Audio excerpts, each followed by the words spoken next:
Hi வணக்கம். நான் உங்கள் திருப்பூர் இலக்கியா. வீட்டில் சும்மா இருக்க மாட்டாமல் ஒன்று போனால் ஒன்று வருங்கிற மாதிரி மிக்ஸி ரிப்பேர் ஆன மாதிரியே தாங்க தோசைக்கல்லும் போயிடுச்சு. தோசைக்கல்லும் வாங்காமல் ஒரு மாதமாக வீட்டில் தோசையே சுடலை.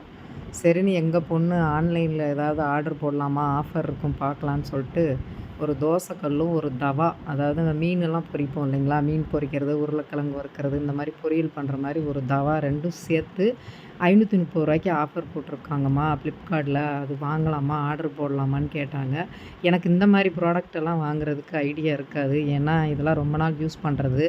சரி இருந்தாலும் பிள்ளை ஆசைப்பட்டு கேட்டுருச்சேன்னு சொல்லிவிட்டு அம்மாவும் மகளும் சேர்ந்து ஆர்டரை போட்டோம்.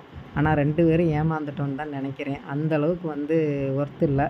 இதையும் அமாவாசை அன்னைக்கு யூஸ் பண்ணிக்கலான்ட்டு ஒரு வாரம் ஆச்சு, நாங்கள் ஓப்பன் பண்ணவே இல்லை. அப்புறம் நேற்று மிக்ஸி வாங்கிட்டு வந்துட்டு இதையும் ஓப்பன் பண்ணோம். ஓப்பன் பண்ணி வீடியோ போடலான்னு போட்டோம்.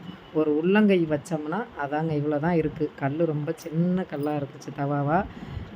ஒன்றும் வெயிட்டே இல்லை. சுத்தமாக ஒரு 100 கிராம் வெயிட்டு தான் இருக்கும். இது 100 தான் இருக்கும். அப்புறம் பிடியெல்லாம் போட்டு சரி சண்டே தானே மீன் வாங்குவோம், அப்போ பார்த்துக்கலாம், அதுக்குள்ளே தோசையை ஊற்றலாம் அப்படின்னு சொல்லிட்டு எல்லாம் ஃபிட் பண்ணி மாவை கரைச்சி தோசை ஊற்றணுங்க. இது எனக்கு இந்த மரக்கரண்டி யூஸ் பண்ணுறதே பிடிக்காது. இந்த 2க்கும் இந்த தேய்ச்சி கழுவுற நாரும் அந்த கரண்டியும் கொடுத்துருந்தாங்க. நமக்கு எப்போயுமே சில்வர் கரண்டி தாங்க பிடிக்கும்.